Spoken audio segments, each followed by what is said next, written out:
Good morning. Hello, candidate number 6. Good morning, sir. Anong nararamdaman mo ngayon?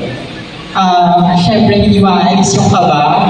Pero ang saya pa din kasi nakapasok ako sa top 5. At ang saya pa rin na marami pa rin mga taong sumusuporta at nanonood sa successful na event na to. Siyempre sa organizers, thank you so much din. At nagsagawa kayo ng isang pagtitipon ng mga LGBT at ng mga kapwa natin, lahat ng gender preference na nandito ngayon. Maraming salamat po. Okay, huwag kang mabahan.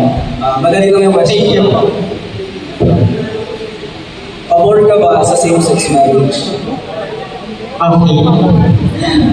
Very relevant question. And isa sa pinaglalaban ng LGBT community ngayon, hindi lamang dito sa ating bansa, hindi lamang sa buong mundo, kundi sa Senado rin. Parte ito ng social media, tama? Bakit nga daw po ba hindi karapat-dapat i-approve ang same-sex marriage dito sa ating bansa? Una sa lahat, ang bansa natin ay demokratiko. Maraming mga Diyos sa atin. Maraming iba't ibang relihiyon na naglipanan dito sa ating bansa.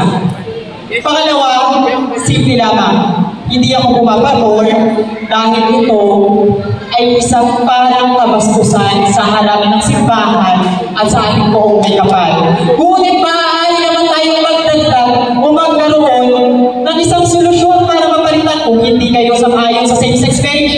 Gawin natin civil union na tinatawag. Ano nga ba ang civil union? Ito ay ang pagsasama ng dalawang parehas na gender preference na maraming tututol. Pero ito po ay kikilalanin natin. Nang sa ganon, ang kanilang pagsasama ay meron pa din pagkakakilanlan dito sa ating lipunan. Hindi lamang maituturing na kung ano man lang ang sumulpot, kung ano man lang ang desisyon na isinagawa ng miyembro ng LGBT na yan. Kaya naman, kung hindi ako sang-ayon sa same-sex marriage, bakit hindi natin palitan ng civil union? Ito ay ang pagsasama ng dalawang taong nagmamahalan.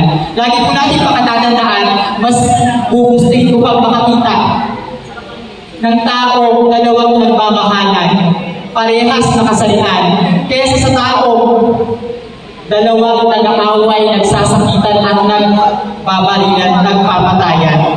Nandangin ko po ang aking karelasyon, dalawa lamang po kami dito, na pumunta upang sumali sa inyong pagkipalang.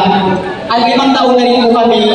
At syempre, sa kabila ng mga nag-undar namin, gusto ko rin maitupad ang civil union dahil sa mga nag-undar namin sa aming negosyo. Dahil balang araw po, pag napaghati-hatihan na ang aming mga naipundar, meron tayong civil union na pagbabasihan. Kaya naman kung hindi kayo agree ulit sa same-sex marriage, simple lamang, civil union lamang po. Thank you so much.